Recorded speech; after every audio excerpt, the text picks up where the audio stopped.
নমস্কার, আমি অনিমেষ। আমার অনিভার্স ওয়ার্ল্ড চ্যানেলের আরও একটি নতুন ভিডিওতে আপনাদেরকে স্বাগত। আজ আমাদের বিষয় পোর্টালে গিয়ে কিভাবে আপনার বিদ্যালয়ের ছাত্র বা ছাত্রীগুলিকে ফাইনাল সামেটিভের পর এবং মার্কস এন্ট্রি করার শেষে প্রমোশন বা ডিটেনশন করবেন। কমপ্লিট ভিডিওটা দেখবেন যাতে আপনাদের বুঝতে কোনো অসুবিধা না হয়। তো চলুন শুরু করি, আর আপনারা ততক্ষণে চ্যানেলটিকে সাবস্ক্রাইব করে ফেলুন।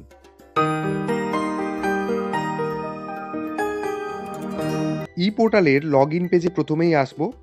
ভিডিওর ডেসক্রিপশনের লিঙ্ক থেকেও সরাসরি লগ ইন পেজে আপনারা আসতে পারবেন। সেখানে ডাইস কোড, পাসওয়ার্ড এবং ক্যাপচা দিয়ে লগ ইন করবো।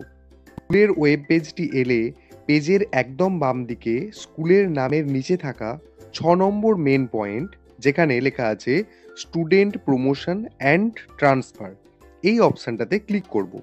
এই পয়েন্টের first sub point student promotion or detention, এই অপশানটাতে ক্লিক করে নেব। এই রকম পেজ দেখতে পাবেন।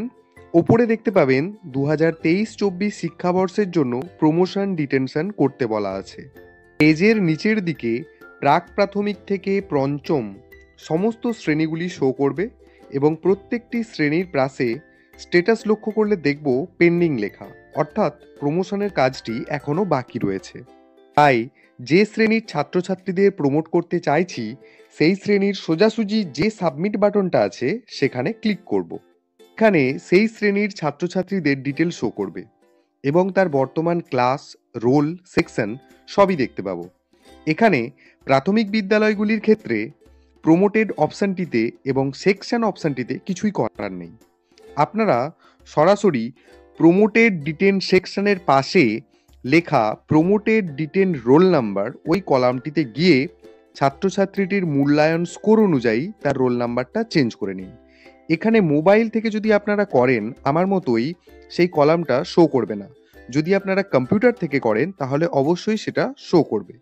তো তার জন্য আপনারা ওই বক্সের কার্সারটা রাখুন, যে ফাঁকা বক্সটা আপনারা পাবেন, এবং আগামী শ্রেণীতে গেলে তার কত রোল নাম্বার হবে সেটা লিখে একের পর এক অন্যান্যগুলির ক্ষেত্রেও আপনারা সেটাকে চেঞ্জ করে নিন।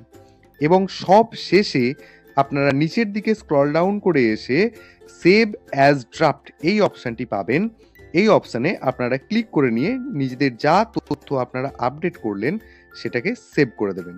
এরপর সাকসেসফুলি তথ্যগুলো সেভ হয়ে যাবে এবং আপনার কাজ এখানেই শেষ। তো এই ছিল সম্পূর্ণ ভিডিও। যদি ভিডিওটি ভালো লেগে থাকে ভিডিওটি আপনারা অবশ্যই আপনাদের অন্যান্য সহকর্মীদের সাথে শেয়ার করতে ভুলবেন না।